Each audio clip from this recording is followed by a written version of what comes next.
Salut les amis, petite vidéo sur le 250. Alors comme vous savez, ça ratatouille, c'est pas encore ça, donc ça peut être beaucoup de choses, mais j'ai quand même envie de faire un petit passage à l'ultrason du carbu, chose que j'ai pas encore fait. J'ai juste mis des gicleurs histoire d'aligner un peu les points, et j'ai l'impression, vous savez, qu'il ratatouille, donc ça peut être aussi dû à un mauvais réglage de cuve trop haut, donc elle bouffe de l'essence quand elle devrait pas. Donc chose que je n'ai pas vraiment fait depuis.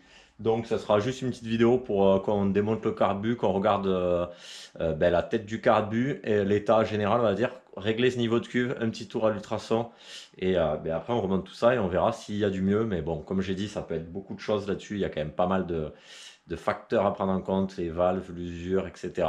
Et vu que je l'ai jamais ouverte encore, mais voilà, j'aimerais bien essayer de la faire tourner à peu près bien. Et avant de cet hiver, tout ouvrir, si j'ai pas de toute façon tout casser avant dans l'été. Mais vous aurez compris l'histoire. Bon allez, c'est parti. Alors, qu'est-ce qui se passe? Il se passe que tout simple, après je vais pas faire de cours, hein. On enlève la durite, le manchon là, de la pipe, boîte à air. On va tomber le carbu, 5 in, on va tomber toutes les annexes, mais je vais me le tomber directement le carbu. On se retrouvera quand je l'aurai dans les mains. La machine elle est en train de chauffer. Si vous avez des questions, n'hésitez pas, si je peux y répondre bien sûr. Voilà, après, si vous avez des conseils aussi, n'hésitez pas. Allez, c'est parti. Bon, j'étais un peu sceptique, mais je l'avais déjà passé l'ultrason, donc je vais surtout vérifier le niveau de cuve. Pour ça, je vais le vidanger. De toute façon, on va voir ça ensemble. Je recontrôle mon boisseau. Bon, et il n'est pas tout neuf, quoi. Il y a quelques rayures là et là, surtout d'usure. Et surtout, mon aiguille, elle est pas forcément belle. Je sais pas si vous le voyez, mais à l'ongle, voilà, on sent un peu à un ou deux endroits. Donc ça, c'est pas foufou non plus. Ça aide pas à voir la référence si elle existe de l'aiguille, la recommandée neuve. Mais c'est pareil, c'est pas forcément évident, surtout que si vous vous souvenez, c'est un WR, donc je crois que les aiguilles sont pas les mêmes que les YZ. Mais au pire, mettre une aiguille YZ, pourquoi pas, ça devrait l'appauvrir un peu. Bon, on démonte ça, on regarde le niveau de cuve. Alors, nous voilà avec la cuve ouverte. Donc il y a plusieurs façons de le régler, on va dire, plutôt de voir. Certains le mettent à l'envers, remplissent d'essence, il en reste un peu, remplissent d'essence et pour voir. Mais la vraie technique, celle qui est sur le manuel d'atelier, c'est par rapport à ce plan de joint là. Vous voyez, donc là, plan de joint, des fois c'est en biais et tout, bon, je suis d'accord. Des fois, c'est pas si évident. Mais en gros, plan de joint là, et sur le flotteur, normalement, vous avez un trait. Ah, attendez, voilà. Et il y a une mesure. Donc le mieux, c'est le mettre bien droit. Donc là, pour moi, il est déjà à l'œil énormément trop. Il devrait être entre guillemets. Voilà, bon là, on voit pas, hein, mais là, voilà, il devrait être de niveau en fait. C'est bête, mais c'est à peu près ça. Je vais quand même regarder sur le manuel d'utilisation ce qu'ils disent. Mais souvent, c'est une mesure assez basique. Ça veut dire que là, évidemment, il n'y en a pas assez. Là, il y en a trop. Il le faut entre les deux, donc plan de joint avec le flotteur de niveau. Des fois, ce trait-là, il est utile parce qu'on le voit. Bon, là, vous comprenez bien que si je le mets de niveau, c'est plutôt cette ligne-là qui compte. Donc, là, le début de la conicité. Comme ça. Voilà. Sauf que là, il est comme ça. Donc déjà, il y a un problème en termes de niveau de cuve. Ça, c'est clair et net. Pour le régler, il y a une petite languette là en ferraille et c'est avec ça qu'on le règle. Donc je vais essayer de démonter ça gentiment. Voilà, et une main. Oh, je suis pas mauvais. Et à la fois, on va régler, voilà, en place après avec ça. Je vais quand même regarder sur le catalogue ce qu'ils disent, sur la notice sur internet, je vais le trouver. Mais voilà, la base de la base, de toute façon, c'est pas compliqué, c'est flotteur au niveau. Alors quand c'est de biais, là c'est un peu plus compliqué, mais là souvent ils mettent la mesure dans les catalogues comme toujours, mais là c'est encore plus flagrant, donc en fait il faut prendre avec un point du carbu pardon, qui est de biais et repérer. Voilà, donc en général, je dis une bêtise, c'est le point le plus haut du carbu avec le flotteur, donc ce fameux trait là. Je vais essayer de régler ça gentiment, tordre la petite patte pour voir et en même temps regarder sur internet pour être sûr et certain que le niveau de cuve soit bon. Après un premier test, là on peut voir que du coup c'est trop haut. Donc il n'y a pas assez d'essence. Certains utilisent la vis de purge quand il y en a une et mettent un petit tuyau pour voir déjà sans démonter à peu près le niveau. par rapport au plan de joint. Mais bon, c'est pas forcément foufou, mais ça peut donner une indication.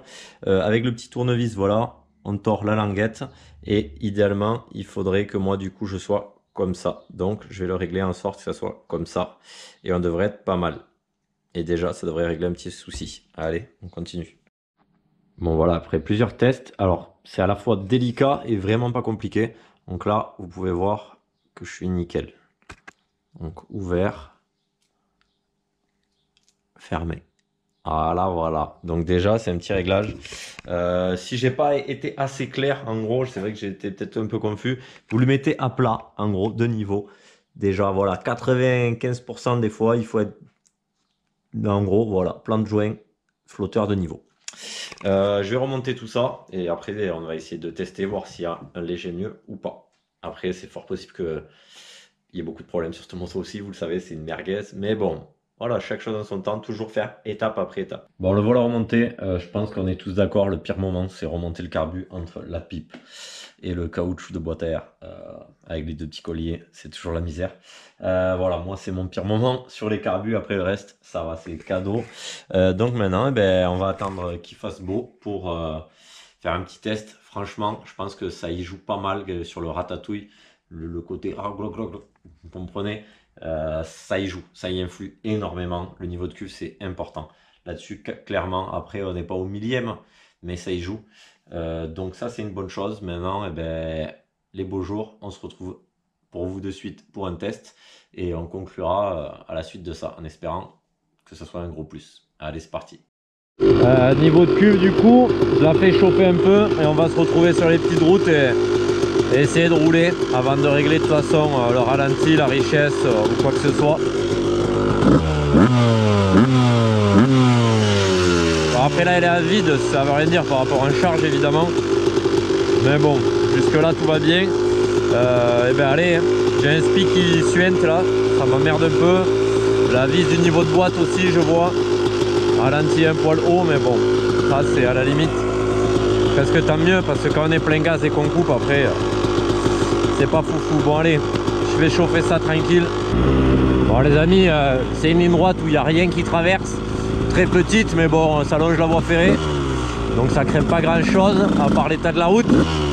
N'oubliez pas que j'ai n'oubliez pas pardon que j'ai la première éclatée. Donc je suis tout le temps en deux, je passe jamais la 1. Et ce petit pot il fait un bordel. C'est kiffant mais bon, pas top pour les voisins. Bon allez, petit test. Bon déjà, ça répond.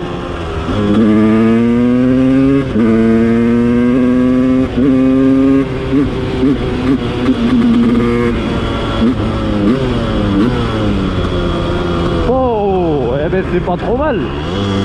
C'est pas trop mal, ça répond nickel. Ça change tout. J'avais un gros problème là-dessus. Faire un petit aller-retour.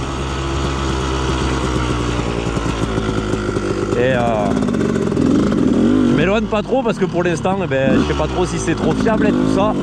Mais déjà on améliore, n'oubliez pas que c'est le but, c'était une merguez, ça l'est toujours. Après niveau démultiplication, ça claque, c'est vraiment pas mal. Allez, on teste.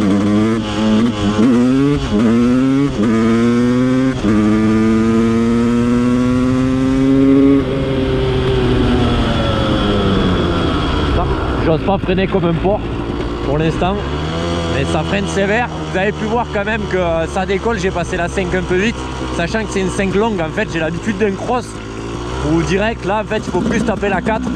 Vous avez aussi remarqué qu'en 5 eh ben, il y a le côté flottaison, donc c'est que ça déleste à mort et que ça prend l'air. C'est vachement léger comme machine, hein, faut pas oublier, ça reste un super mote en 2 temps en plus, même c'est pas beaucoup plus lourd mais c'est pas la même inertie, ça n'a rien à voir. Bon ben je suis plutôt content les gars. Après on a toujours ça à régler. Là le quart, la richesse quoi.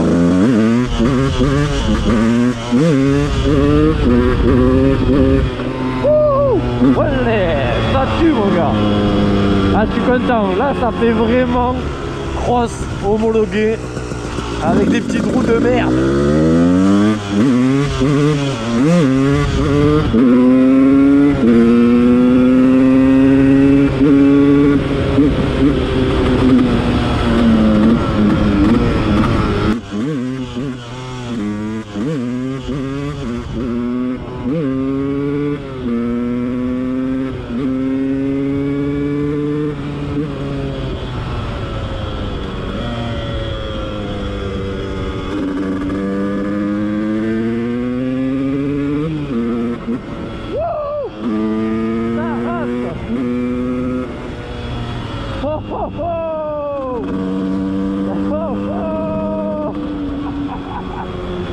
Ça rigole, hop, ça délaisse la mort.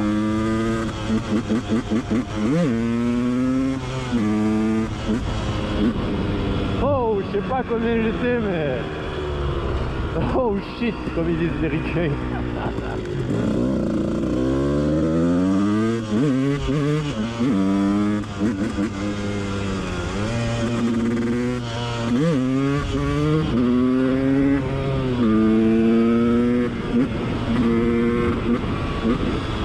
Allez,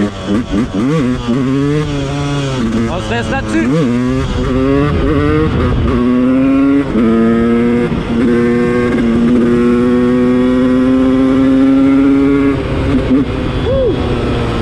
Ciao ciao les amis.